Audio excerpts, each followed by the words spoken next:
And that's just for like your license, not including your building or anything else that they help with, like to actually.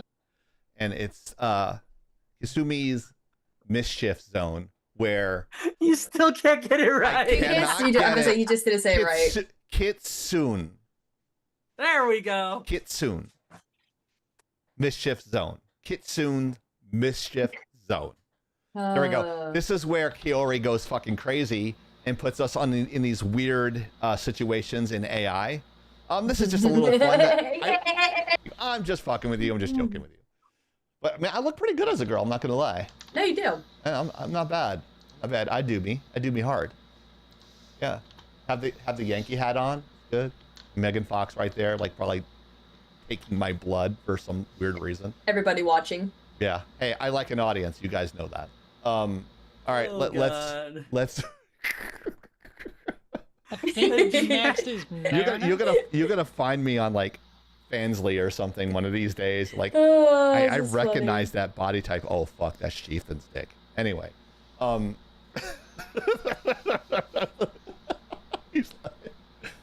yeah, Hero's disgusted by that. Yeah, he's just so repulsed. He's so repulsed. He's like, I don't want to know that.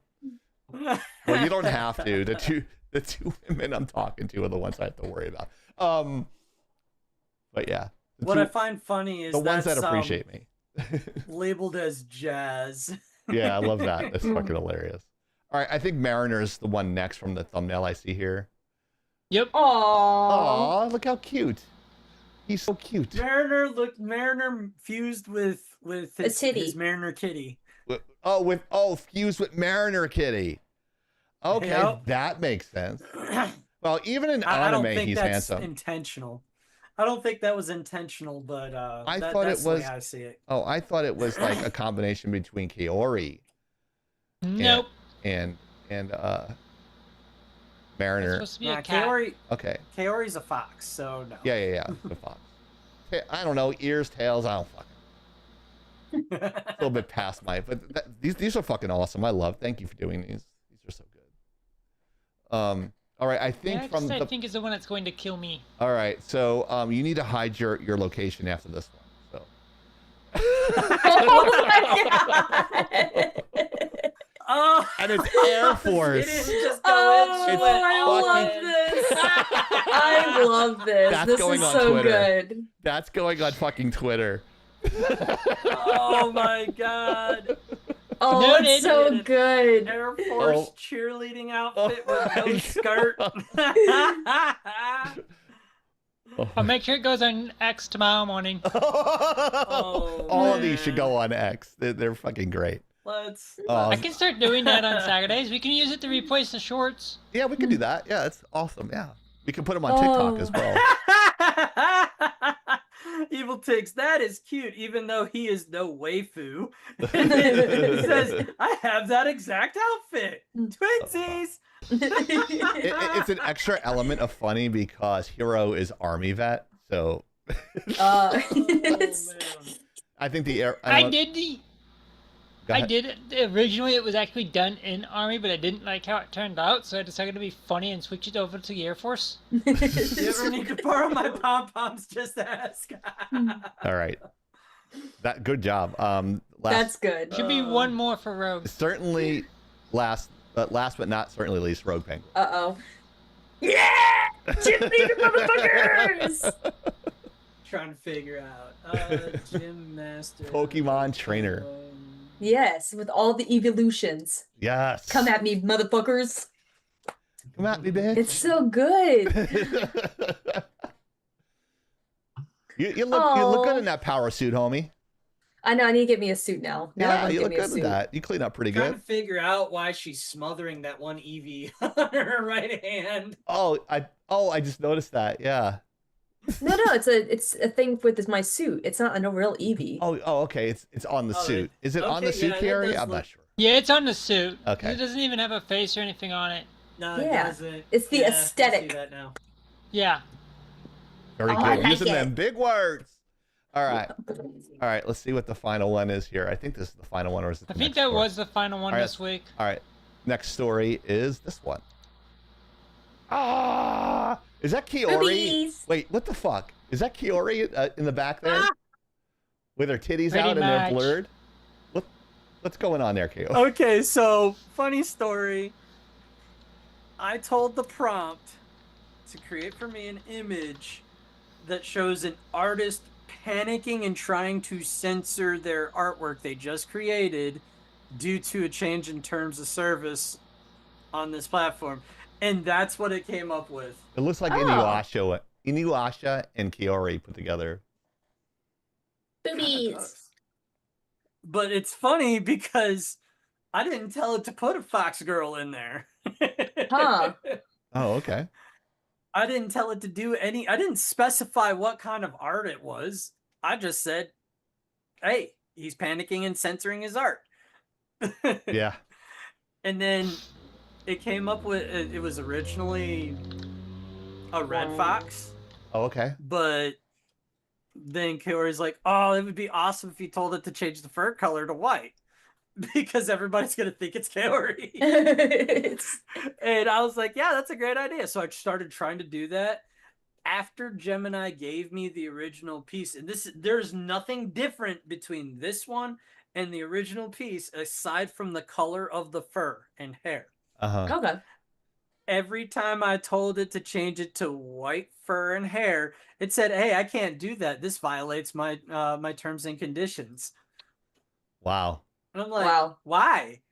And at first it was like, I can't depict minors like that. And I'm like, That's not what? a minor. Is that a minor? And then I asked again, and it said, I can't depict non-consensual sexual acts. I'm like, what? So That's crazy. The AI gave this to me and then refused to make any changes after that. So I was like, I don't know what to do. Here you go, Kiori. And she's like, I got it. Okay. So a devastating blow was hit to the Japanese creator community after 10 successful years of operation. The popular subscription platform Fantia has shocked its users base by dramatically tightening its censorship rules on adult content. While the platform claims these aggressive updates are purely meant to insulate creators from shifting local legal risks, the community isn't buying it. The real outrage stems from the fact that these new rules are entirely retroactive. Artists who spent a decade building their portfolios are now faced with the impossible task of manually censoring or deleting thousands of legacy art pieces, leading widespread frustration and massive exodus from the platform. I would be pissed at this. I can't blame you. I would be fucking mad because sometimes it takes a long time to create a piece, you know? And this is the retroactive part. Eat a dick. I would leave too. What do you guys think? We'll start with Kiori this time. Oh, that's not 100%. Yeah. I would too be pissed. You know, you're telling me that all my old work, like, what if I've been a manga creator for the last 15, 20 years? That's who knows how many pages I have to now go censor because of this stupid new rule. Like, if it's a legacy piece, leave it alone. Like, okay, new stuff, got it. That would make more sense, but no, I would be with these other ones just saying bye. Yeah, exactly. See, I agree with Kiori. That's the thing is, it's like, if you have your old stuff, it's whatever. It's already done with, it's processed, it's whatever. Your new stuff, okay, you can fix it, you can edit it how you want, but don't mess with the old stuff. It's in the past. Right. Hero? And yes, Evil Tigs, that does apply to manga as well, because that site it's a platform similar to Patreon. Gotcha. Okay. So they take all the money and you do all the work.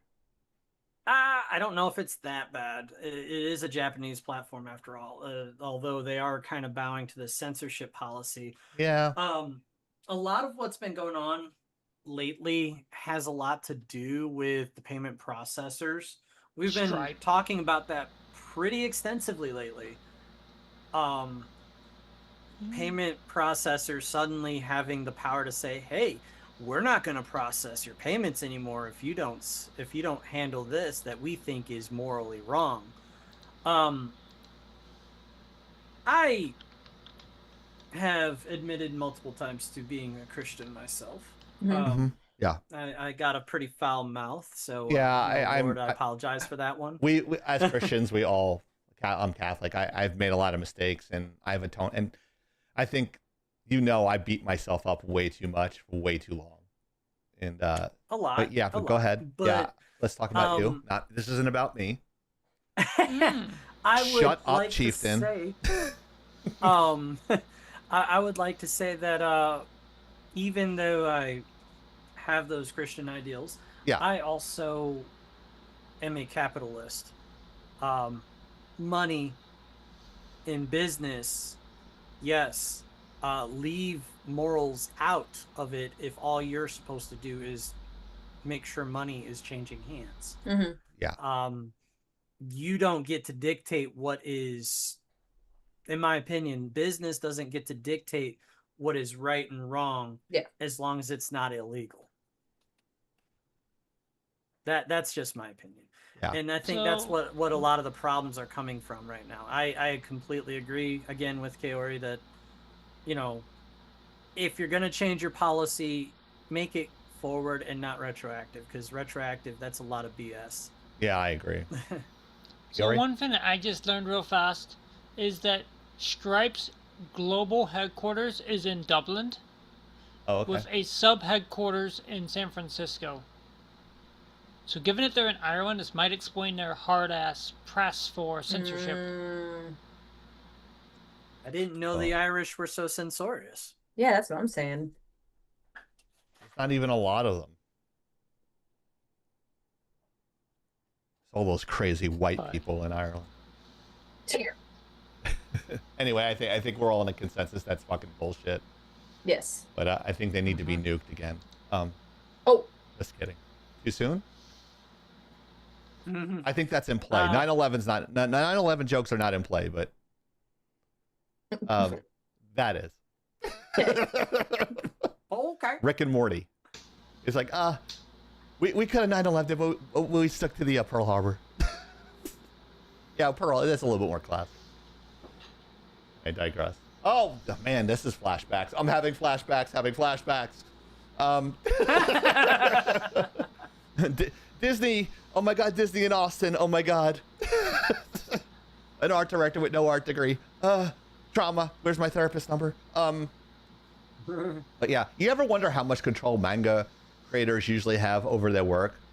Well, Lady Justice creator Ken Ojino just dropped a bombshell. He revealed that his 2015 superhero manga wasn't originally supposed to be full of heavy fan service.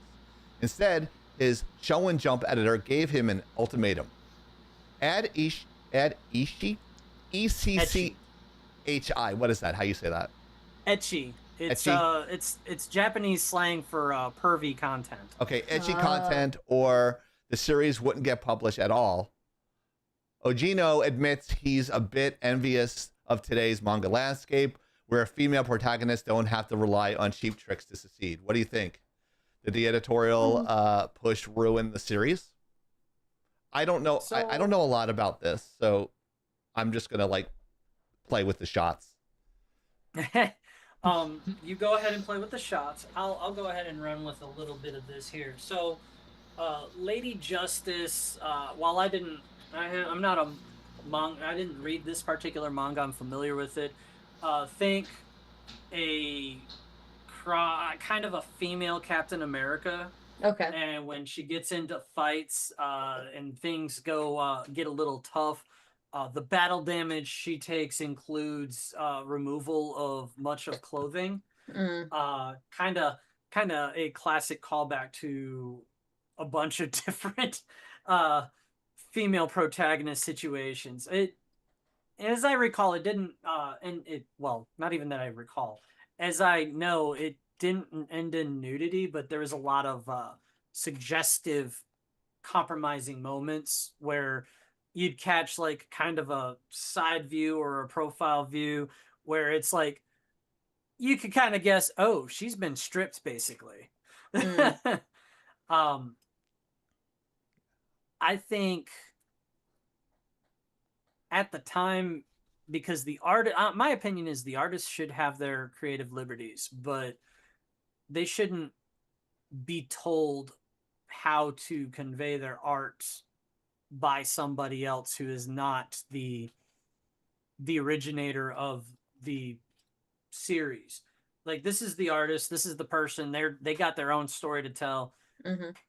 They shouldn't necessarily be told, hey, you have to do this or you don't have a product to sell. You can give constructive criticism, but like, yeah, and you're exactly, but you don't get to make it's your art. It's not theirs. Depending on the contract. Oh, okay. So if you're working for the company and you're signing an NDA and you're creating it for somebody else, it's not your work. Shit. Okay. However, you can use it for your demo reel and not make money from it, but you can use it as your portfolio. Usually how that works. Yeah. Okay. Well, see, remember you're not supposed to know stuff like that. It's not not weekly. Is it weekly? No, I think it's monthly. They publish. It's Is weekly. It weekly? Okay. Mm-hmm. Okay. It's called weekly showing. Yeah. It is weekly. That's here. That's Mariner wants me to show that his I know it's blurry, but his new backdrop with the Optimus Prime. Hell yeah. Actually, it's not Optimus Prime. I think it's a bigger one. I can't remember. Yeah, it's the new leader from the movie, I think. Yeah, I think you're right. So, anyways, moving on. He wanted me to show that. He texted me. He's like, check Discord. I'm like, oh shit, what the fuck happened in Discord? I was like, oh, what happened now? Like, someone fucking get mad at me again? So Carrie corrected me there. The weekly Shonen Jump is basically a compilation of all the up and coming manga artists publishing their Japanese comics. I know that's sacrilege to say that. Yeah. Yeah, I know that's sacrilege to say that, but it's the manga. It's their comic strips, basically. Yeah. They get an issue or a couple of pages published in Shonen Jump. Mm-hmm. And then when it gets picked up from there, like if it does well enough, if it's popular enough, it'll actually get published as a full-blown manga series.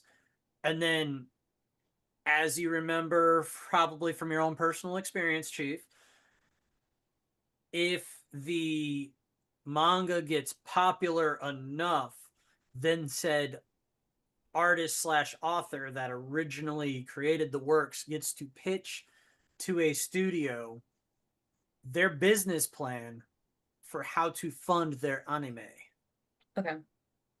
Which includes, as we discussed last time, merchandise, manga, shirts, toys, and if the studio likes it, they'll pick it up and they'll run with it. Okay. So. Yep. Those are all long shots, but it's what artists like dream of. Yeah. It's oh, you're gonna pick like a stand-up comedian or anything. That's what you want. The second thing that you want is creative control over the actual purchase thing, because then they can like totally fucking destroy what you really. It's when you build such artwork, every artist will tell you it's kind of like revealing your soul, and like it's kind of like equivalent to standing in front of an auditorium completely naked. You're like completely exposed. It's like when you open up to somebody that you love, and you know that they can accept you for who you are, and the biggest thing they can do is just like use it against you. So a family member, we all have that one family member that does that. My brother is notorious for that shit. Of course. We give, and now that we're adults, it's more of a snarky remark, and we just go back. We have like one blow up a year where we're yelling at each other, and that's really it. Okay.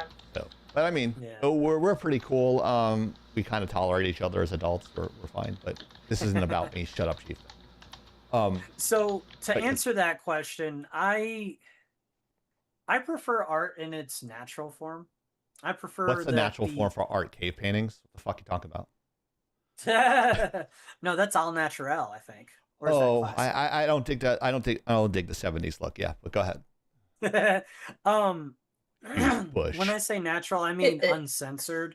If the artist intended to put boobs in their work, then it should stand as is. if they intended for it to be a cheeky, like, oh, you don't actually see it, but you know it's there for comedic value. Okay, I'm cool. But sex sells, though. That's the thing. Yeah, in Japanese, and they're that's like this fucking person was deviants pushing. too. Yeah. Allegedly, yeah. They That's have another thing. fucking vending machines with dirty panties in them. Yep. Yes, Allegedly, they do. it's a fucking fact. They're That fucking is gross. a fact that exists. I'd rather go to UAE with their. I'd rather go to UAE with their vending machines because they have like bricks of gold in them, and you can buy them with Bitcoin and shit. Like I'd rather personally go to UAE for that. But yeah, go ahead. I digress. Yeah. So like, I find it surprising that this was something that happened, not because it happened, but because typically Japan is known for their creative freedoms. They don't have the same. They don't have the same. Well, it is cutthroat, but in the same fashion. They don't have the same kind of cutthroat. Okay. We had like three separate stories today, just completely negating that whole narrative. Like everything is all like they're pulling back on retro stuff. They're pulling back on this. It's a lot. They're getting more conservative with their art, and I'm not necessarily think it's a good thing. Like I think if you're going too far one way or the other, it's a bad thing. I think if there's got to be a happy medium. I don't know if you guys agree or disagree, Kiori and Hiro and Rogue Penguin. You guys are all into that sort of thing. I'm not a huge fan of. I'm not a huge fan of anime. But I do like. But what do you guys? Do you think that's like an unreal? You think they're going too far, extreme conservative, guys? Well, what I was gonna say about this topic is that, I think it should have been left. Now, some mangas are done by a author and an artist. They have two different people. Always a couple I've read that I like that. But I think it should be like if it's a tag team, it should be left to the tag team's decision on what their art looks like in it. I don't think they should be told what to do. I agree. 100% agree. Do I think they're going too far? I mean, I think that the payment processors and everybody else is trying to force their hand, is what I think it comes down to. Because Japanese government went after Visa and MasterCard when they started their whole shindig last July, telling them that if they keep it up and try to censor their artists and gamers or game developers, that they'll create their own processing payments that will be used in country, and theirs will no longer work. Oh shit! Wow. Yep. And immediately after that, Visa and MasterCard backed the fuck off. Oh. Yeah, we did. I think we spoke about that, Kiori, didn't we? A few weeks back. Yeah, we did. Yeah. We did do a thing about that. And these guys do an awesome job with the topics, and they fucking pitch it to me, and I feel like J. Jonah Jameson. Like I'm like. You got this damn brush. No, this is a keyboard brush. It like cleans the dust out. And it has this like this little stick thing. I don't know what that's for. I need. Okay. Yeah, it's pretty neat. I don't know. I got it as a stocking stuffer one year. I need to get one. But yeah. But yeah, that's. I just feel like. Now, I do admit that during the time that this came out, Fanservice was the best-selling thing. So I get that, but at the same time... I mean, he was an editorial. He wasn't even the freaking publisher. Which, I mean, granted, it could have came from them, but it could have also been his own, like, will of saying it. Yeah, I agree. Like I'm 100% on your side. It happened at a time where fan service and pervy suggestive content was really selling hardcore, and Lady Justice was a very, very popular run. I don't know if it's still going. I think it is. I can look. I think I'm kind of torn on this one because it's like that stuff really sells still. And it's pretty popular, but at the same time, that's stifling creativity. Yeah. I mean, I understand stifling creativity for time constraints. I mean, as artists deal with that all the time. So you got to learn how to do those shortcuts in order it's not. You got to realize it's not your work at that point. You have to really listen, put your pride and your ego aside. As an artist, we all have to do that. And you have to realize you're part of a bigger thing. So whatever the art director says is what you have to do. Mm-hmm. So to communicate, and a really good art director will have that conversation with you. When I did the VR game with Experience, my art director, I'm like, okay, I want to make sure you're getting the best possible project for me, guys. So what do you want? A hyper-realistic type of palette, or do you want a Disney palette? And they like stop. They're like, I go like, I mean like over-exaggerated colors for lighting. They're like, yeah, we want the Disney palette. I'm like, okay, I worked for Disney. I'll give you the Disney palette. And it took me a couple of tries. And then, you know what? I matched everything with the lower quality, which I was asked to do. Mm-hmm. And they were happy with that stuff so much that if you listen to your art director, guys, they will give you more stuff. He gave me the cutscene for the end. I'm the new guy. You're not supposed to get the cutscene at the end. Mm-hmm. They're like, yeah, you fucking killed it. Do that. I'm just like, really? Like I literally learned the program in 3 days, and I couldn't believe it. I had so much fun. You just need to listen. I know people think I'm egotistical. I make mistakes. I am not perfect. Listen to your art director. They're there for a reason. As long as they're not completely changing everything around to sandbag you like Sony does, guys, it's important. And that's where you get good work. All the artists working together. It's synergetic. You're creating something beautiful together. It's not about you. So it's just like, yeah, we did a great job. High five. When I talk to everyone here, I say we and us. Mm-hmm. It's not I and me anymore. Yeah. I've been really working on that in the last year, even more.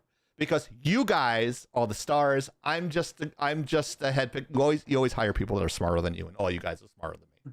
So you guys take direction from me.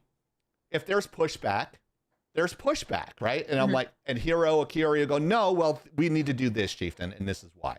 I'm like, and what I usually say, all right, great point, guys. I'm outvoted. You make a great point. Let's do it like that because that's better.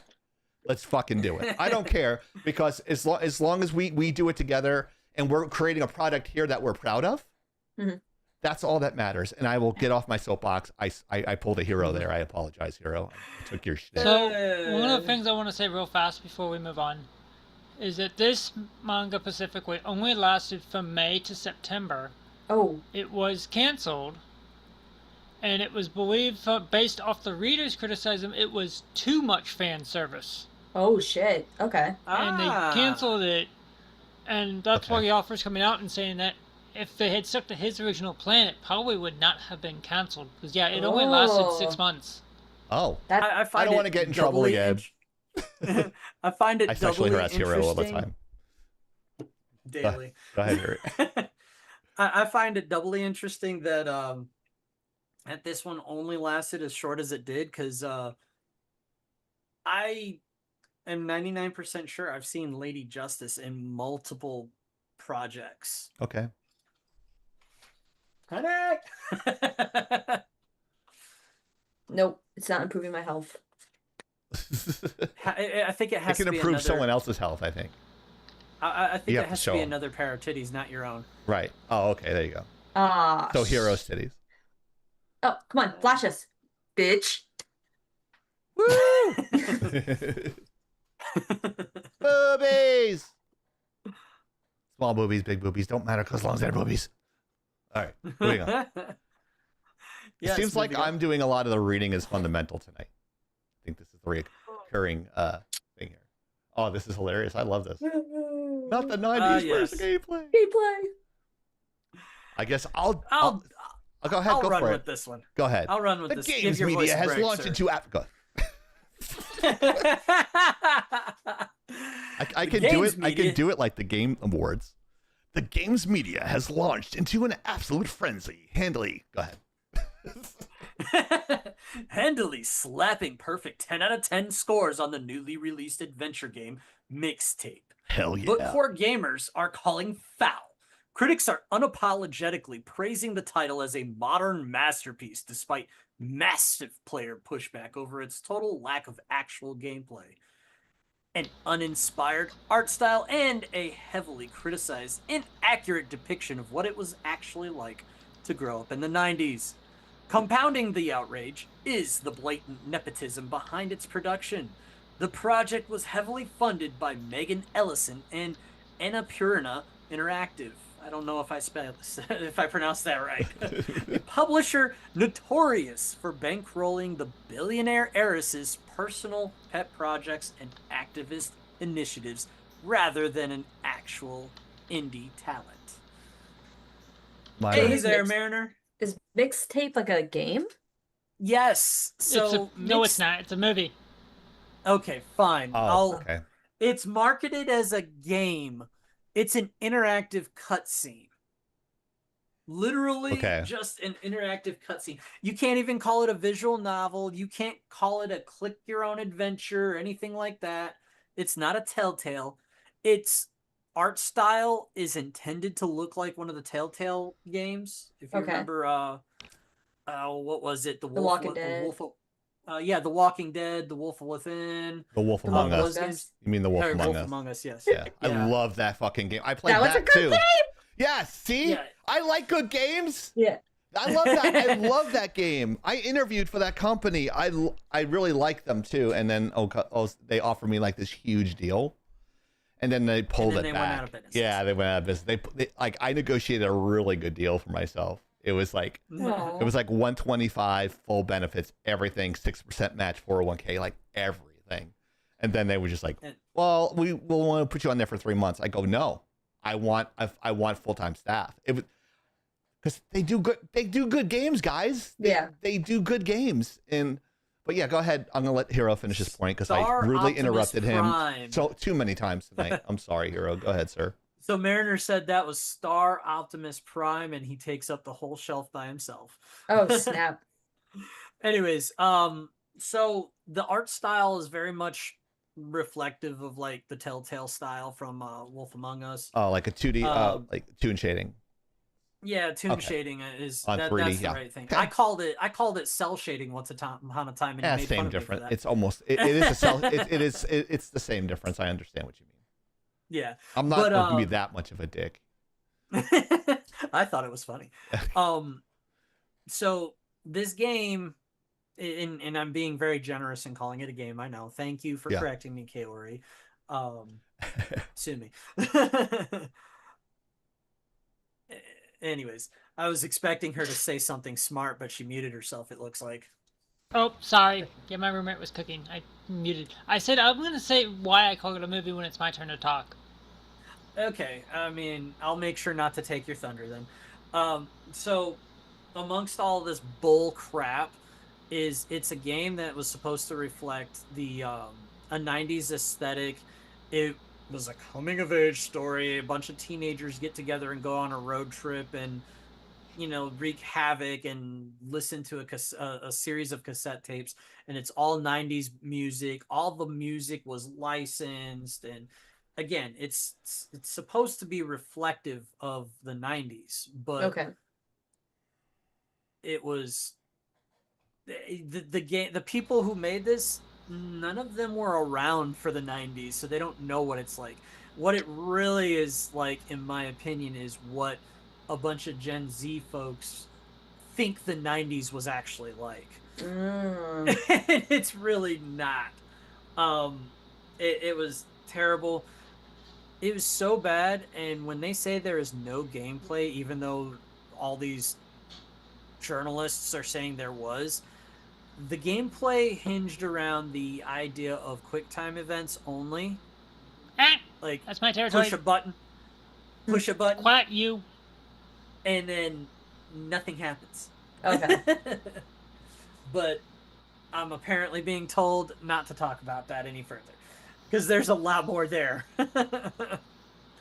So no gameplay mechanics, all licensed music, funded by a billionaire's daughter. And my argument that these people that are grading it a 10 out of 10, most of them weren't even around at the time. They weren't even born yet. And then the rest of them obviously paid I'm sorry. They were obviously paid. You listen to their speeches on why they gave the rating. It's not from them. It was a freaking pre-written script. It was a speech. Would you say I grew up in the 90s, or would you say like more early 2000s? You were born in 94, correct? 93. 93. Well, I mean, Yeah, you were around for enough of the 90s. The question is, do you remember? I remember dial-up. I remember, like all that kind of, Yeah, okay. So I guess. I remember flip phones. I mean, I was born in the 70s, like the mid to late 70s, and I remember the 80s more than I do the 70s. Okay. So, but I was born in 76. You were born I remember in 90. cameras, disposable cameras. Yeah, those are awesome. Yeah. Yep. I can honestly say that, I mean, you're definitely you were around for the 90s. Yeah, no one's gonna fight you on that. Okay. Yeah. You're good. Yeah. And I'm gonna go ahead and go out on a limb and say that most of these people probably can only say they grew up in the 2000s. Okay. Arguably, some people could make the argument that you can't really claim that era unless you were a teenager during that time. Yeah. And with the freedom of an adult, but not quite the adult status. Yeah. Gotcha. I was in high school in the early 90s, so. I'm not gonna nickel and dime anybody on that one. Mm-hmm. I mean, I remember the huge crush I had on Gwen Stefani. Loved her, and Christina Aguilera. Loved her. I'm a sucker for blondes. Bye, Mariner. Hi, Mariner. I'm a sucker for blondes that can sing. Really quick, Hero. On Discord, I just sent you the reviews. If you want to send up the Chieftain, so everybody can see how bad it was reviewed. Oh, you could throw it. You can throw it in the link in our Zoom chat. That would be great. Yeah, I took just to do that, and it confused me. All right, no worries. It's like playing telephone digitally here. Yeah. Well, while he's doing that, I'll say my piece real fast because Yeah, mine's pretty short. When I said it's a movie, it was a movie. Because yes, there was 10 minutes of quick time, as Hero was trying to say. Is you downtown real player? What? You don't. It's a 90s reference. Real player. Anyways, as I was saying, those quick time things didn't even affect how the story was. And if you didn't click them, nothing happened. Okay. So like no changes at all. Is it really a game at this point? Because to me, it just sounded like a 2.5-hour movie. Yeah. Because that was about what the gameplay was supposed to be. Was supposed to be 2.5 hours. Jeez. I've actually worked on that Mac in the background there. I remember that. That's like the Apple II, and I worked on the 2CI and LC2. And then the Power Max came later. Dating myself with the disk drives and the zip drives. I know Hero knows what the zip drives are and Jazz drives are. 100 megabits side quests with SCSI cables. Like people are like, what the fuck? What language are you speaking? It's just a cable. It's a really thick cable instead of the USB port. It was like a really thick cable that went into the drive, and then you plugged it into the PC. You have the link for me? Zoom is being an extra special needs. Yeah. It's being extra let me go into. Let me see if I can go into. Okay, I have. Where is it under Kaori so I can help here? While you do that, I need to go tinkle. All right. It was in Doge. I think it still is in Doge. I PM'd it to you. Oh, PM'd it. All right, put it in marketing social media. Okay. Thank you. And we'll do that. And don't forget to like all social media. Remember, 500 for a. Oh wow, 500 for a shot. 500 biddies. If you want to see them drink, see one of us. Okay, here it is. Wow, like how much did they pay for that rating? I mean, I think it's obvious that it's paid for. Yeah. No game ever in the history of anything has ever gotten a 10 out of 10. That's so bullshit, dude. It's like voting in North Korea. It's completely fucking fixed, you know? I mean, the lowest score is a 9 kind of speaks for itself alone. That, yeah. I mean, game didn't even deserve that. So it it highlights that this was paid. These views were paid for, or everybody who did it was a Gen Z or Alpha. Yeah. If they actually had somebody in their 90s doing that, I think they would say, "Oh, this is awful." Yeah, that's bullshit. Like all of it's 10 except for the last 3. How come no one asks us to rate games? Because they're afraid they're gonna get like let us play 3 out of 10. We'll be getting, you suck. All right, you're never reviewing our game again. We gave you $10,000 to give us a good review. I'm like, no, that's not how that shit works. So. Here, by the way, Rogue, and Chieftain wants to, I'll go ahead and drop. There's the art style of the game. The game. Where'd you put it? Dropped it right under that same image that K-Word posted. All right, hold on. Inside my the other X. I know. I can't see it. Is this it? Yep. Yeah. Oh. The fuck? That chick looks like a female version of me with that giant fucking honker. That person looks like the girl off Euphoria. Sydney Sweeney? No, the other one. Zendaya? The ugly one is what he just. I don't know. Those are the only 2 ones I know on there. The girl who Zendaya boinks. Oh, okay. I don't watch that show, but those eyebrows look like they're like painted on with magic markers and shit. in the 90s, okay, that's another thing. In the 90s, folks, this is bullshit. Because women had like the really thin eyebrows, if you remember Pam Anderson and all her shit.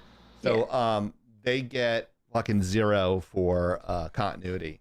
And this is one of the things. The Australian government also gave $40,000 for this game. Oh, jeez. Wow. So here's the interesting thing. If you follow the money, which is what I always say, right? If you're looking for the people that are paid for and who's funding them, follow the money, and you're gonna find why some of these things are really bad. Why it's bad news. Because if the Australian government is dumping tons of cash into something, and it's as simple as a video game, 9 times out of 10, it's not just a trash game. It's pushing a message that they want, a morally justified message that they want to push. And if the government's pushing their noses into moral business, 10 out of 10, 10 out of 10 would not recommend. Yeah. If you're looking for the government for morals, that's a fucking oxymoron. They're the most immoral people in the world. Whether I don't care if you're here, there, or anywhere in between. And it's a good indicator of corruption too. They're worse than NFL players, in my opinion. No, but I think definitely these reviews were definitely bought. 100%. There's no way. And this is something we've been bitching about for years. Go ahead, Hero. You're right. I'm gonna say one last thing, and then I'm gonna let you say what I think I know you're gonna say. We really have been talking about this for years. You can't buy fan loyalty. You really can't. You have to give quality to get fan loyalty. And the thing is fan loyalty is very, very valuable. It's very, very important. It ensures that you have your coffers filled and your children fed for years to come. Yeah. Look at Nintendo, look at Sony, and look at Microsoft. Well, not Microsoft, but Xbox. You have their diehards. Nintendo will go to bat, or Nintendo fans will go to bat for Nintendo time after time after time, no matter how bad Nintendo has done their stuff. Agreed. But if you keep doing that, and Nintendo is learning that now, you keep doing that, you keep burning your fans, eventually they're gonna just nope out. Yeah. I'm a Nintendo fan, but I'm not a diehard like that. Yeah, I've been going through some. Do it, bitch! Everyone's like, let's fucking do it. There's like everybody's playing games now. I'm like, funny how you guys are playing games and you never show up to my fucking podcast. You might learn something from somebody here, or you might like get a giggle or a laugh. and some of them do come in. Corn Pop comes in sometimes, and Infamous and Curvy. Anyone with kids, like they have a lot of sports stuff now, so I can understand. But yeah, it's bought and paid for, and this really bothers me because I want an honest review of a game. And where you have to get an honest review is like a mid-sized streamer that plays the Let's Plays and gives you an evaluated opinion, not Angry Joe. Because you sit there for 90 minutes talking about nothing. But there are a lot of good creators out there. I can't remember. Geeks and Gamers. Someone commented on that. It's like, you guys are garbage on the Geeks and Gamers video. And I'm like, if I wanted your opinion, I mean, I would give it to you. I mean, I've been called worse by better, so just saying. But you have to go to like a YouTuber, right, guys? Like that's what we're at right now. Like you can't trust game reviews anymore.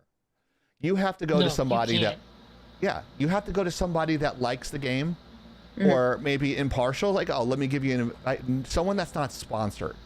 Yep. So that way they have. Go ahead. Something that I've started doing as of late because of this is I started actually reading the Steam reviews.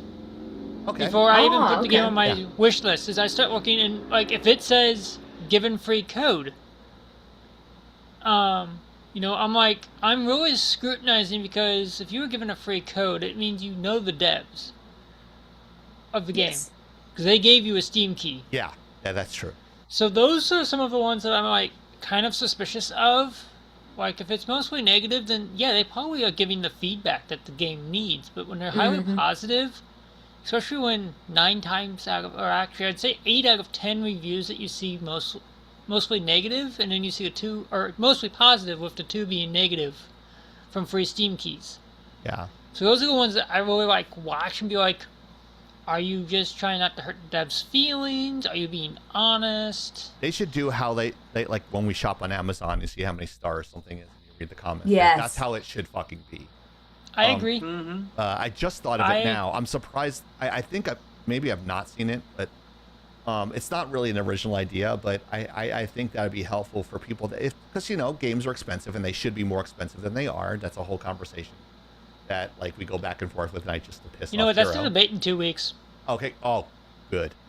But yeah, I think they should put stars in there because like you have a lot of players. I was like, I downloaded it, played it for an hour and thought it sucked and turned it in. Do not recommend 1 star.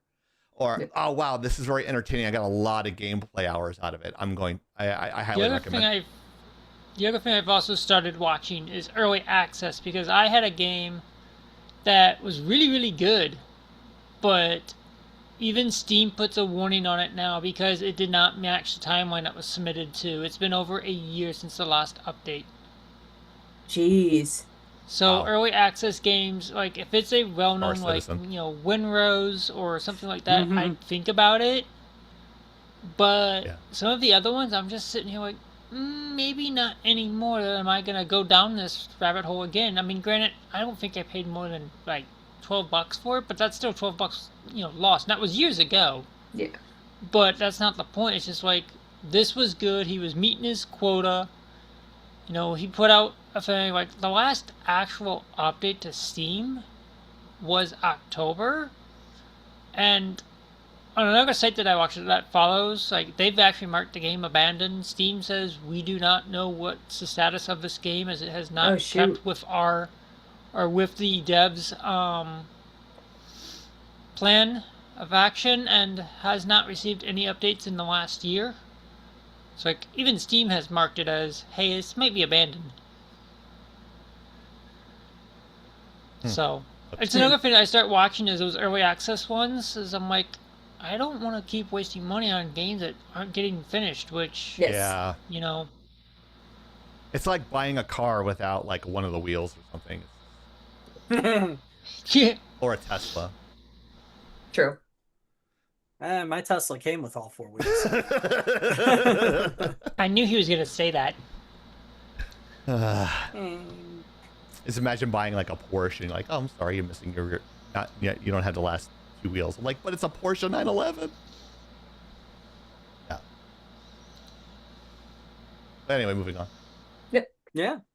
Sexy Gundam time. Ooh, ooh, ooh, ooh, ooh. Sexy Gundam time. Gundam fans, a piece of giant robot history might just found a permanent home. As part of sustainability and the reuse of efforts for Expo 2025 Osaka, local governments across Japan are applying to claim leftover structures and artwork. And according to recent reports, the municipal government of fucking Japanese names, bro, they're gonna kill me.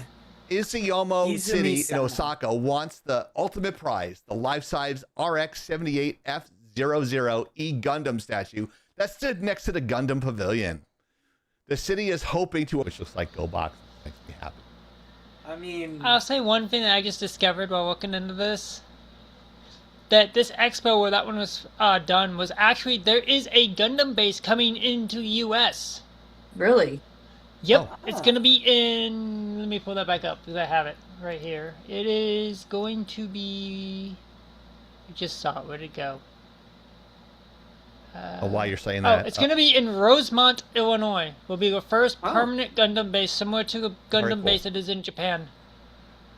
Why Illinois? Because Bandai Namco has a store in Chicago, I believe. Has their own comic book store in Chicago. That makes sense. Yeah. I don't agree, but that makes sense. Doesn't that thing on the left-hand side of the screen look like the eyesore in I-4? That building, like screen left of the Gundam, close to it has that little hook. Yes. If you guys don't know what the eyesore on I-4 is, go look it up. It's been there for years. It's been abandoned for it was supposed to be some sort of religious megachurch that was supposed to build it, but it's never been fully built. It's been there for 25, 30 years. An eyesore. Jeez. But yeah. But anyway. That's horrible. Yeah, so stomach is hurting. Excuse me. I remember when I used to drive, this is how fucked up I was.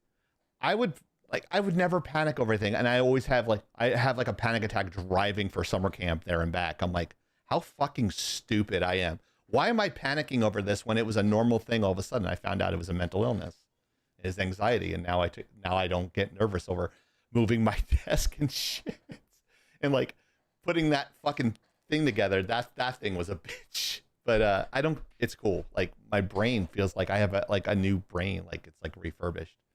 Refurb. Yeah, I feel like my mental state is so much better now. Give me a second. My tummy's hurting. Ow. All right, you want me to rub your tummy? Oh. Yeah. No, I had spicy foods and it's not great. Oh no. Hello. I am Rogue Penguin's chair. She smells like sweet berries and desperation. She has really cool hair, and everybody loves her. She's a national treasure, but doesn't know it. Check out Rogue Penguin today on her Twitch channel. And what's the name of her Twitch channel? I don't remember. Oh, Rogue Penguin _93, I think it is. You want to check her out on TikTok too. I know she can hear me and she can't do anything about it because she's taking a huge dump. I can hear you, fucker. Are you taking a huge dump? Is it a wet poopy? My tummy. Shut up, Chieftain. Wet poopies. This is not Chieftain. This is Rogue Penguin's chair. And make sure you wipe extra clean because I'm a white chair. I don't want any skid marks on the chair. Shut up. You're terrible. God. You're so terrible. My freaking cheeks are hurting now because I'm laughing so hard. I remember one time I had to go so bad. I just I threw it on the 4-shot and I was dropping a deuce for 5 minutes in the other room. Oh, Lord. It was a photo finish. I can't. It was a photo. So any other issues about this before we go into debate time? Chieftain versus. I don't got issues. I just got some commentary. So all right, go ahead. The highlight is that the museum wants to move the Gundam. This is the actual moving Gundam, the one that actually could move and stuff. At least that's... Yeah, because during the expo, it actually was in an arms up movement. There's a photo of it where it was arms were up during it, kneeling too.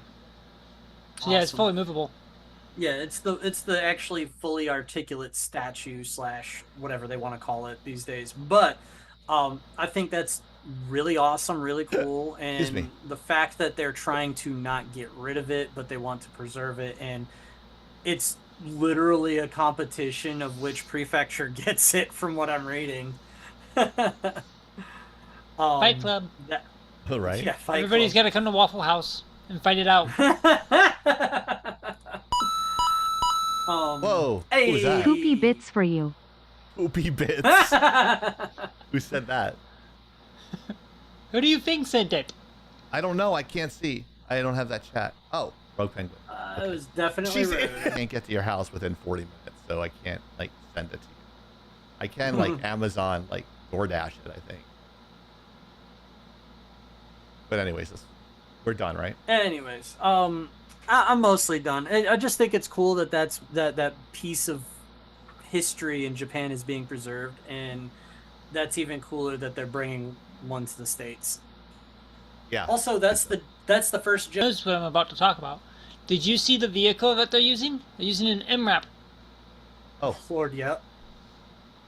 That's going to be the vehicle for United Earth Federation. Is an MRAP. I am gonna have to see that. Anyways, yeah. There's tons of leaks. I don't know if Gazoo is here, but it'd be cool to have a theme song for debate time.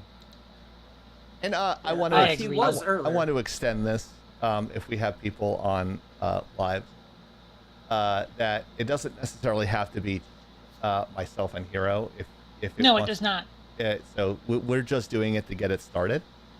And I usually when I debate people, I usually hate the people I'm debating.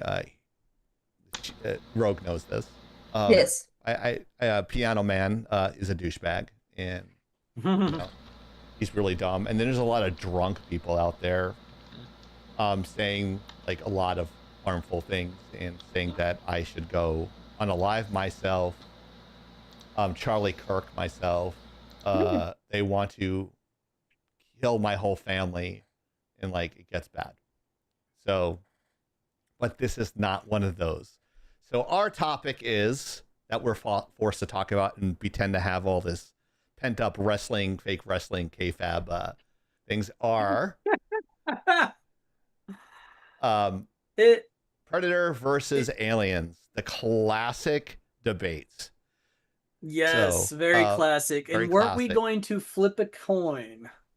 We were going to. That is correct. I do not have a coin with me.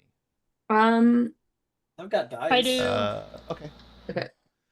All right. So we're gonna have to trust, because she is an animated creature, to call it. So let me know when you call it in the air. Do you want to call it, Hero? You can call it.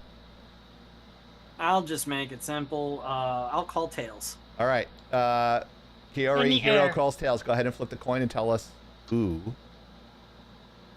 It's Tails. All right, Tails, you get the pick. Well, I'm just gonna be simple and go with the picture. Okay. I was gonna do the same thing anyway. We're gonna wind up I actually look better. It doesn't make me look like my original ugliness. So I look better as a predator than I do a human. So that's good. Whoa, you don't rephrase what you just said, buddy. I look better as a predator than I do a human. You're a predator? Doesn't sound much better. As the predator. Okay. The predator. The movie Predator. There you go. The guy with the dreadlocks that looks like Whoopi Goldberg. Was it an accident? Better as a predator. Well, I mean, the picture is up there. It's kind of yeah. obvious. What are you, 12? Yeah, I know. I decided to go with the alien. I said Go for alien. Well, Go ahead. You go first, sir. I said, well, since Chieftain was the alien last time, I'll be the alien this time. And you ended up with a pretty good design there, although I feel like the glasses were weird, but it looked goofy enough that I said, here you go, Kaori. How's this work? Day wasn't doing what I wanted, so I had to have help on the photo this time. For full context here, I only wear glasses for the show. Okay. Because I look better. So he's self-conscious. Just say it. You're self-conscious. A little bit. I mean, everyone mostly says I look okay, but I like wearing the glasses. I'm gonna get the darker ones. The tinted ones, so that way, like you don't get like the weird reflections in there. But anyway, go ahead. That's what I want. Yeah. Yeah. Blue light blockers. Yeah. Well, anyways, Oakley makes them. Of course, you want to go with the Oakleys. Anyways, always Oakley. Back to the actual topic. Yeah, go ahead. Predator versus Alien. I'm gonna say that Alien would be in fun fact. Predators and Aliens are not the same franchise. They are I think they're about the same, and they're both badass. But for the sake of the debate, I'm gonna go with Aliens better than Predator because Alien's been around longer. They've been a lot more terrifying for a lot longer than the Predators have been. Right. Okay. I'll pass the buck. Go ahead, Chieftain. Throw some at me. Sure. A little bit of information about the alien. The concepts were from H.R. Geiger. H.R. Geiger did a lot of those concept drawings, and it was actually drawings made from him. Some things you might not know about him is he was actually a Satanist and actually had a throne made of human skulls. Yeah. He also actually, I'm pretty sure on that. Don't quote me on it. It's been about 25 years since I took art history, but H.R. Geiger was borderline pornographic with the work. His stuff was very phallic. You can see in the image here, like kind of like the helmet, the head looks like a penis, kind of. Yeah. A lot of the stuff that he's done was a lot like that. Predator is a movie franchise. It didn't come from any type of any art sort of thing, except I think who does it? James Cameron? Who did Predator? Hold on. Who directed Predator? McTiernan. Okay. All right. So Predator was famously made famous by Arnold Schwarzenegger in there, and a lot of those. Both these characters are dark and sinister, but I would say that the crossover that we were hinting about was Predators actually created aliens to hunt because they're the ultimate hunters in the universe, and they wanted a challenge. So, for the most part, with that as your caveat, the Predator is a far superior being in the universe than the alien, which has basic instinctual intelligence, and the hunter Predator does not. They're a highly evolved hunting class where they can seek and destroy these little fucks. So both of them are very dangerous in aspects, but I would give the edge to the Predator because of technology and strength and their cunning. They can actually warp and actually become invisible, which gives them an advantage over the Predator. The alien, which like bases shit on movement like a fucking retarded T-Rex. So retarded T-Rex. Right. Yeah. So I mean, there's a humanoid type one on the right hand side, and even they're bigger and they spit acid, but you have to see where your enemy is. So that's why Predator is better and why Hero lost the debate. I'm just kidding. Also, doesn't the Predator like only attack when he has like weapons or he's threatened? The Predator hunts for sport. Yes. So he doesn't sport. necessarily have to be provoked. They go from planet to planet killing shit. Okay. It's not really that much of a story. Okay. If you're looking for a defense, it's a very linear defense. Linear way of saying that Predator is better. But go ahead with your retort, Hero. You get one rebuttal, and then I get and then I will concede. I'm not concede, but I don't need to rebuttal because I made a really great argument for it. Honestly, I tried. That was off the top of my head. Awesome I don't know if it's a one. good argument or not, but that's actually a pretty good argument, and I didn't think too much about it. that was just completely off the fucking top of my head. I don't. Yeah, I don't couldn't know. remember I'm those just an idiot. details. I couldn't remember those details about the movies, to tell you the truth.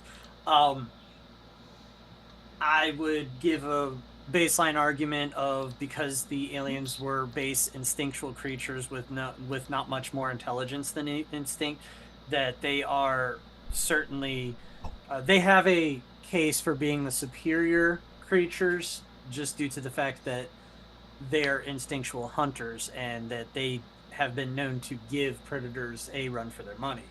But I don't know if that would be a very good argument for them being better, as much as it would be an argument for predators being pretty good at genetic splicing, because they almost created their unmaking when they created the aliens. That's a very good retort. Good job there, dude. I didn't even. I just got notes for you. Uh-oh. What, Notes. in the meeting chat? Yeah. I've read that. The chair was made of aluminum and black fiberglass. It cost $30 to $50K to make. Are you talking about the skulls? Yes. Okay. All right. So they weren't technically made of human skulls, but they were sculpted human skulls. I thought you were talking about like a gamer chair or something. I thought you were talking about that chair from the car thing like a while back. Yeah. Oh, wow. Sorry, I should have put in a skull chair. My bad. I'm sorry. Yeah, no, I just looked it up. I'm sorry. I misinterpreted what you said. That's my fault. His chair also had the armrest shaped like a femur. Well, not the femur, Yeah. but the arm bone of a human. Mhm. And it was done in polished aluminum only. It's just one of the things that, like, the more aluminum you add to it, the higher that price is going to go. Gotcha. Like, Well, yeah. H.R. From what I was Geiger reading a about weirdo. the studio who made his chair said that, like, his specific chair version was actually almost $60K. Jeez. Wow. Because he did it mostly in aluminum with a little bit of the carbon or fiberglass for like certain areas, but yeah, no, his was almost all polished aluminum. Wow. It's got to be on. You said display he was somewhere. a weirdo, man. I'd call him a lunatic. Oh yeah, yeah. He's like, if you ever if you want to, you would just. It's a real quick Google search to see his drawings. They're pretty graphic. Some of them are very, very graphic. And I remember like getting, like, we went through a bunch of artists, and I'm like, this dude's a fucking whack job. And I'm like, yeah, I know why he's a Satanist. It's like all that shit is like, there's like penises coming out of everything. It's weird. And I was just like, I was so turned off by the work. I was just like, ugh. So, yes, his chairs are on display. They're in, he had two different versions. He had an all fiberglass, and he had the one that was more noticeably used, the all aluminum with some fiberglass. Both of them are at a Swiss bar. He wants to go to a Swiss bar and rob. Well, he's from, yeah, he Field trip. was from Sweden. Or Switzerland, sorry. He was from Switzerland. Oh, okay. That makes sense. But yeah, they are on display. But from what I remember, and I saw the image literally 30 years ago, it was cool looking. I'm not gonna lie, it was cool looking, but I would feel like I'd have to go to confession, like after sitting on that shit. So like, Now let me see this. Let me look it up. yeah, the xenomorphs, like they're like the concept. Of course, it came from the concept from the drawings and everything. What's his name? H.R. Geiger. Oh, H.R. Geiger. Right. Let me see if you're in. Yeah, I know a little bit about stuff. I'm not a complete idiot. I'm reasonably Here I was about intelligent. to say H.G. Wells. Xenomorph. Ah, there we go. Yeah. So yeah, it's pretty fucked up. That sort of Yeah, thing. So your who Zoom do you guys chat's not think? letting me Who made a post. better argument, guys? Put W for hero in the chat if you won, or W for chieftain in the chat if I won. Go ahead and do that right now. I think Hero made some really great points, so I must applaud you for that, sir. I was like, wow, those are really great points. I really pulled that one out. No, I mean, sometimes that's what you have to do on the fly, and it makes it more fun. Like I threw out some fucking fact. You're like, oh, see, I know I've forgotten a lot about art history, so I need to learn more because I feel like I need to know that a little bit more. I used to be able to clear the boards on Jeopardy on art history. Like, how do you know that? I go, I paid too much money for my fucking education. Ew, it does look like a PP. It does, right? Everything looks like penises. I just sent you one on Facebook. Yeah, I looked at that one. I was like, ooh, it does look like a PP. It does. Like, it looks like two. One coming out of the head, the other coming out of the gut. Yeah, his work is very phallic. Yeah. And it really looks like that xenomorph was playing with itself. I love the texture. I love the sketch quality of his work. And I think it definitely shows a skill. It's just I just don't. I'm not on board. You know, it's like he does good work. I'm just not a fan. I like surrealism and Salvador Dali and stuff like that. So some of these I could see where they got the work for. What was it, Alien Romulus? Yeah, there's a lot of stuff. I could see where they got that from now. Yeah. With some of them, that one's fucking creepy. I don't care if I do this on the live. I don't give a fuck. But Mariner, I heard back from Maximus Khan. He's taking a look at the style sheet, so I wait to hear back from him, so that way we can start on that freelance project. That's a pretty big project for Laggin Out. So. He left a few minutes ago. Oh, okay. Or a while ago. I'll just message. But let's talk about this great company. What do they do? Hey, so congratulations, you have come across the advertisement for One Firebird Munitions. Physical location coming soon to a neighborhood not far from me. I would hope so. Some here, good stuff. I thought he was going to Miami. Right. That actually not the physical store. No. But that might actually be a thing very soon if things work out. He might have a little extra money too, because he might not be paying property taxes anymore here in Florida. Oh my God, that'll be so nice. Yeah. Homestead saving about $3,500 a year, right? Oh yeah. Florida is kind of suffering in some things, but in other things they're excelling. It's not all bad down here, guys. No, it's really not. So the personal protection, folks, I can't stress this enough. The Second Amendment doesn't just mean guns and turning people into paper mache, as some people would say. It's about defending yourself. It's about defending your property, and it's about defending your loved ones. Mm-hmm. By any means necessary. It doesn't have to be a gun. It doesn't have to be a stick. It doesn't have to be your fists. It can be a number of things. At the end of the day, learn how to defend yourself. I've got a couple of contacts as well. Those are those big contracts. Some firearms instructors that I know about. An older lady out of the Chamber of Commerce in my local area reached out to me and asked me if I would be interested in assisting in setting up a self-defense class targeted towards women. Oh, that's very cool, man. That's cool. You go. Things coming down the pipeline. I'm doing 7,000 things at the same time. I'm surprised I'm still sane. Right. He's got a lot of studying. Well, we've been over this. You and I are not sane. We enlisted in the army. That's not untrue. I'm just the idiot who did it twice. Yeah, you fucking kidding me? I also did it twice. I was about to do it for a third time, and then I'm on the process of getting kicked. But, that's another whole point that we won't bring up on the show. You got Das Boot. Okay. Well, they can't figure out if they want to give Das Boot or not, despite certain orders. But that's, again, different story. They'll figure it out. Yeah. Let me know when you want that letter written. It's like waiting for you.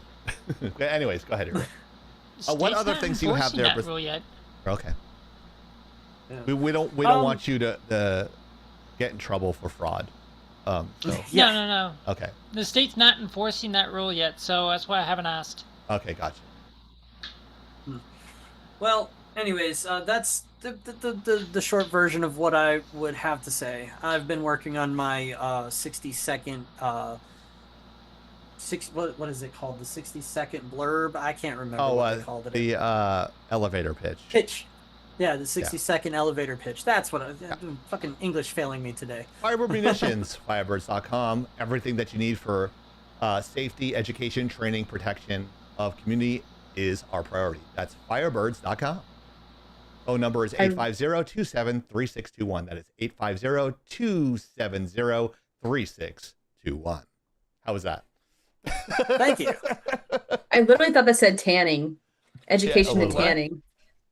Oh, wow.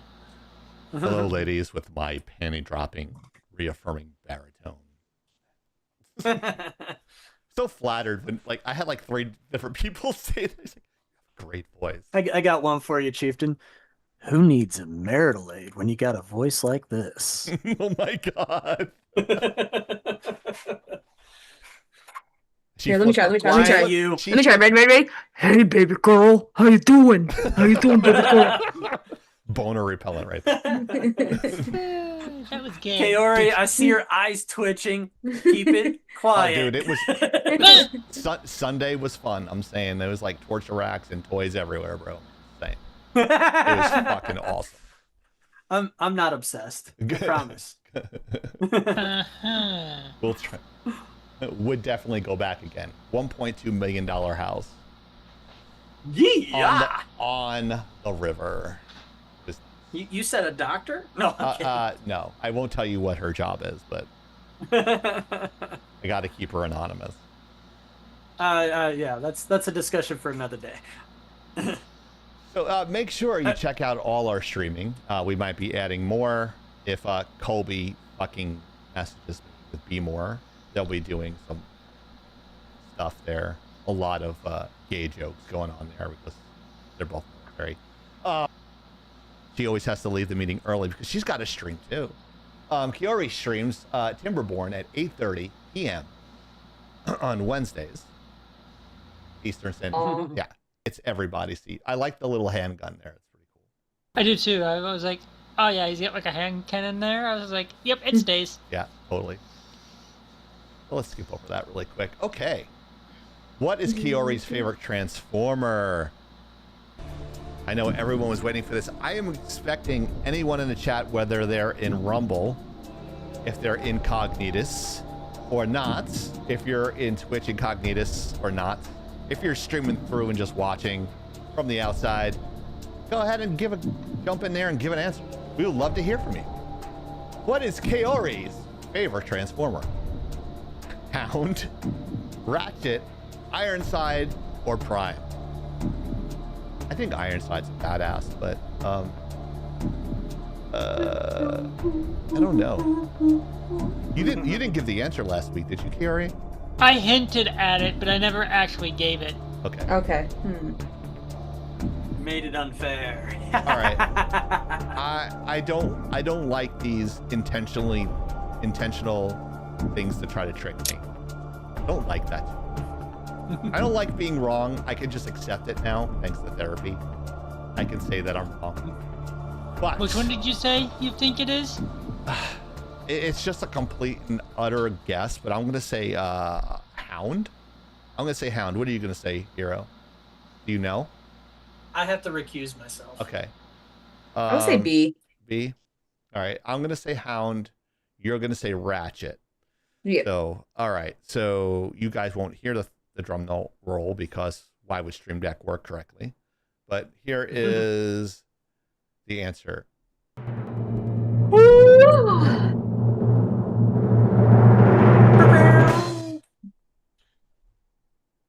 Come on. Ratchet. Yeah! There it is. Ratchet. She got it right. Yeah. Oh, that's Heck yeah. Yeah, she got it right. So I got it right. You got it right. So congratulations. You will. Thank you. Ratchet. Wait, what?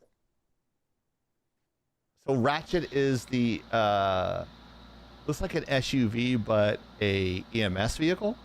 Is that right? Yeah, it was actually an wow, no words are hard for me. Off-road Everyone's getting utility tired. brush fire vehicle and rescue is what it was in the movies. Okay. There we go. I've actually seen that one. The fire department I had volunteered at had one. Oh, cool. I like the cage around the lights there. Like, my car has something very similar to that.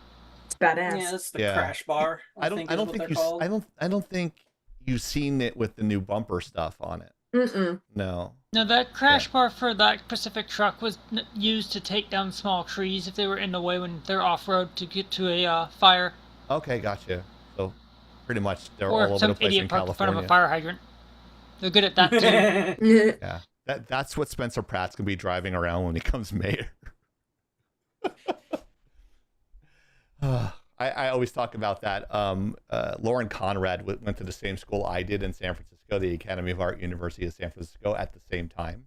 But she was in the rich kids dorms, and I never saw her in fucking class. I never saw her in the building ever. So I don't. Cabo. Oh my god, fuck, just kill me now. But yeah, he said that all that stuff is fake, but. I'm not sure if I'd be able to drive a 1980s teal-colored fucking truck like that. I don't know. Make sure you check out our funny-ass clips here on Laggin_out. You actually can put stills on there, too, and just add music to it, Kiri, if you wanted to. Like those images that we have. You know what we could start doing, Chief? What's that? And when I say we, I mean more work for the chieftain, as you always like to say. Yes, sir. We could start doing clips of the Kitsune corner. Oh, that'll be hilarious. Yeah. Uh-oh. What? That means also more work for me. That's fine. Yes. Well, do one if you just do one if you want. That's fine. No, I'm talking about with the clips. I think we should do both because it'd be funny to see people's reactions to them. Yeah. I think that'd be funny. Yeah. I mean, if you can't laugh at yourself. Kitsune's Mischief Zone, Yeah. That's what it was. Yeah, we should do clips of that segment. That's a great segment. Yeah. Should do that. Yeah, I agree. And it's getting more fun because I gotta get more and more creative every week on what I can do. You like doing them too, so I do. It's fun. Yeah. I'll admit that it is fun. It's just it's starting to become a challenge. Like I don't want to repeat, and I also want to top what I did the week before. Yeah. That's always hard to do. Yep. My advice is to you is just do something that makes. I know this sounds corny, and I say this to my students. Do something that makes you smile, because if you're trying to push too hard, it's just not gonna. Just have fun with it. Don't try to top yourself. Just have fun with it and enjoy the process. Is what I can that's do my that. advice I mean, to you. I'm kind of already doing that. I don't. When I say top myself, I mean I don't want it to feel like it's the same. Like I don't want it to feel kind of like with a repetitious. I want to make sure it keeps changing. Okay. Because that's been our issue. I'll admit that, like right now, that's been one of our issues. Is we kind of got stuck in our rut where we didn't want to change much of how we were doing things. Right. I got suggestions from Flash as well, so that's when we started changing stuff. So thanks. Like Flash always teased him. He's like, I thought you had a Flash movie up there, and you teased it, and it was nothing. So I'm not coming anymore. Like you do that. He does all that shit. He goes like, I don't know, Chieftain. I'm not. He always does. You fucking tease. But he's been very busy with his own business stuff. So I haven't seen him in about 3 weeks. Aw. So, yeah, he's been very busy. So. But yeah, I will start posting this week's tomorrow on our socials. Yeah, Okay. if you just put Laggin out or Laggin_out, you can find us on all our social media outlets right here. If you go to Instagram and just type in just Laggin out, that's not us. It's Laggin out ENT. There, and you would usually get our social media person there to respond, unless they say, "Hey, Chieftain, you need to respond to this person. They're looking to sponsor a segment on the show. They're going to give us $1 million. There's only one account I can't do that. Yeah, you can't do it on LinkedIn, right? Yeah, I can't do LinkedIn. It's the only spot I can't talk to anyone. I checked that myself. You're fine. Yeah, I'm I'm on LinkedIn every day. So I have friends doing such cool shit. I'm like, I love your stuff. Keep up the great work. I'm like doing all that stuff now. Like I've been doing that. It makes me feel good to be positive instead of being an awful human being. So I'm trying to be a better person every day and try to grow. I think Mariner just sit in the chat. Sorry. And gummies actually help at night. I took about like 40 milligrams last night, and I just fucking watching American Gladiators, fell asleep. I binge watched American Gladiators. Old school. 2008, and then the new ones this year. There's new ones. Oh wow, there's more. I have a huge crush on a muscle mommy on the new one. Her name is Crush. Oh shit. Yeah, she's like a fucking tank, but she's so cute. Like her fucking personality, it just like she's very muscular, but she's like got like she's very feminine in her personality. She's so cool. I like her. She seems like she's down to earth. So yeah. Any last thoughts for everybody? No. Yes, the Mariner has stated that the website update is incoming. Okay, exciting.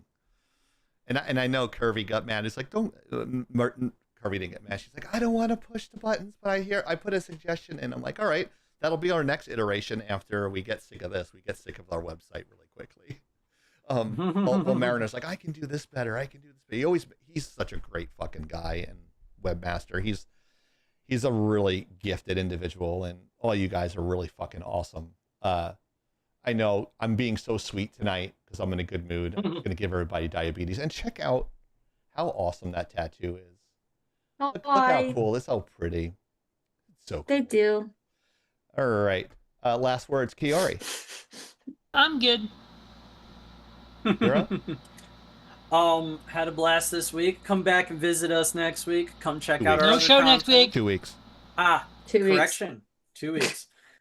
I knew I was gonna do that too. Check our social media, because if someone wants to stream, they're probably going to stream. So check our social media on X or anywhere that you follow us. Or if someone wants to stream, we'll keep you posted there. Go ahead. Yeah. Come on back. Check out our other content, guys. Yep. Check out we our do website. appreciate everybody coming.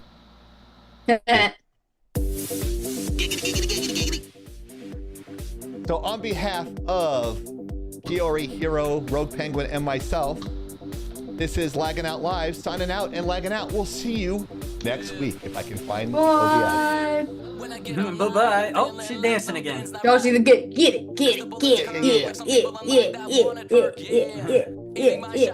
Why'd you stop? It's time. I got plenty more. Wow, that was in time. There's another one. Girl, look at my 4-bar. Girl, look at my 4-bar. Girl, look at my 4-bar.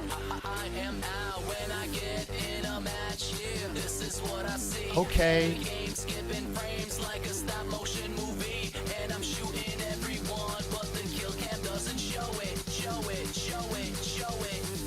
I'm lagging and I know it.